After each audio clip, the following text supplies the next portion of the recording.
भूत का नंबर। भूत हमारी दुनिया का हिस्सा है और इसी वजह से वह हमसे संपर्क करने के लिए तरह तरह के माध्यम चुनते रहते हैं।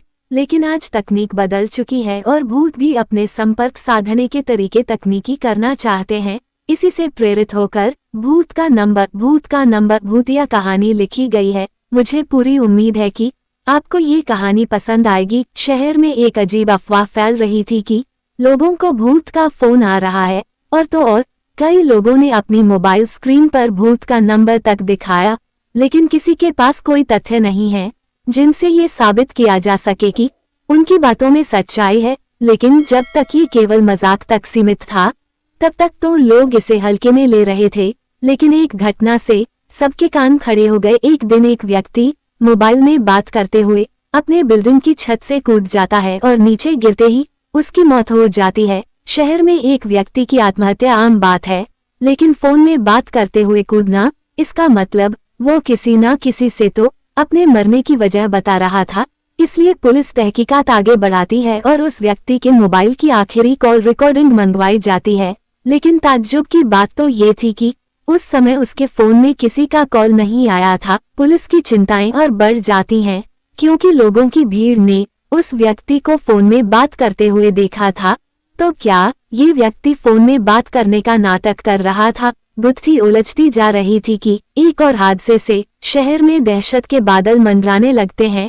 एक और व्यक्ति रेलवे स्टेशन पर फोन में बात करते करते ही आ रही ट्रेन के आगे कूदकर अपनी जान दे देता है और जब उसके मोबाइल की जांच की जाती है तो उसमें भी यही पता चलता है कि उसके फोन में किसी का कॉल नहीं आया था। न्यूज़ के माध्यम से खबरों से ज्यादा अफवाहें फैल रही थीं।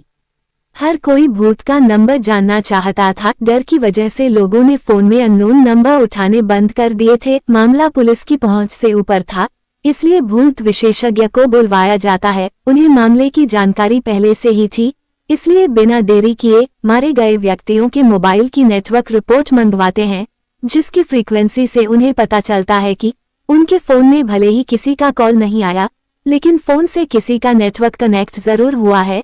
मामला डिजिटल टेक्नोलॉजी का था, इसलिए इन्वेस्टिगेशन में डेटा साइंटिस्ट्स को भी शामिल किया जाता है। इन्वेस्टिगेशन चल ही रही होती है कि अचानक शहर में 3 लोग और अलग अलग तरीकों से आत्महत्या कर लेते हैं। इससे शहर में दहशत का माहौल बनता जा रहा था। डेटा साइंटिस्ट्स को एक सुराग मिलता है। जितने भी लोग मारे गए हैं, सभी के मोबाइल में एक वेबसाइट का लिंक पाया गया है। उस वेबसाइट में बहुत से भूतिया मंत्र लिखे हुए हैं और उन्हीं मंत्रों में एक भूतिया नंबर भी है, जिसके माध्यम से रिकॉर्डेड मैसेज भेजा जाता है और मैसेज को सुनते ही कोई भी व्यक्ति सम्मोहित होकर अपनी जान दे देता है। लेकिन वेबसाइट ही हत्या की जिम्मेदार है, ये कहना संभव नहीं था, क्योंकि केवल किसी आर्टिकल को पढ़ने से कोई कैसे मर सकता था। इसी बीच विशेषज्ञ आर्टिकल को गहराई से जांच करते हैं तो पता चलता है कि वो कोई साधारण मंत्री नहीं, बल्कि वशीकरण मंत्र लिखे गए हैं, जिनके माध्यम से लोगों को पहले तो सम्मोहित किया जाता है, फिर उनके मोबाइल में एक रिकॉर्डेड मैसेज के जरिए उन्हें आत्महत्या करने के लिए निर्देश भेज दिए जाते हैं। पुलिस को हत्या के कारण का तो पता चल गया था, लेकिन इसके पीछे कौन है, यह अभी जानना बाकी था। तभी डाटा साइंटिस्ट वेबसाइट को ट्रैक कर लेते हैं।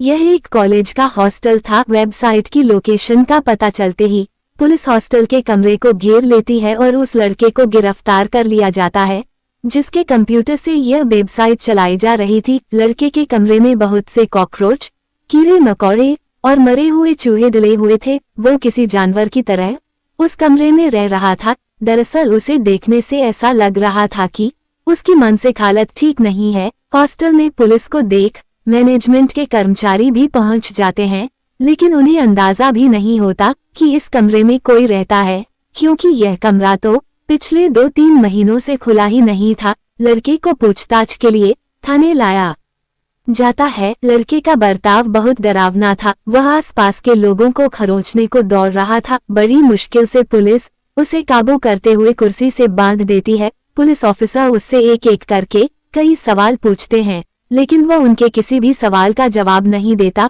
पुलिस ऑफिसर थोड़ा सख्ती से पूछताछ करने का प्रयास करते हैं, लेकिन वो कोई प्रतिक्रिया नहीं देता। पुलिस ऑफिसर भूत विशेषज्ञ को लड़के से पूछताछ करने को कहते हैं, भूत विशेषज्ञ को पहले ही पता था कि वो लड़का साधारण स्वभाव का नहीं है, पक्का किसी प्रेतात्मा ने उसके ऊपर कब्जा किया है। भूत विशेषज्ञ अपने यंत्रों से लड़के को अपने काबू में करते हैं और उसे एक एक करके सवाल पूछना शुरू कर देते हैं। लड़का जोरदार आवाज में जवाब देता है और 1 घंटे की पूछताछ के बाद पता चलता है कि उसके अंदर उसी के दोस्त का भूत आ चुका है, जिसने 3 महीने पहले आत्महत्या की थी। दरअसल वह मानसिक तनाव से गुजर रहा था, जिस वजह से उसने मौत को गले लगा लिया। वह उसी कमरे में मरा था जहां से पुलिस ने उस लड़के को गिरफ्तार किया था।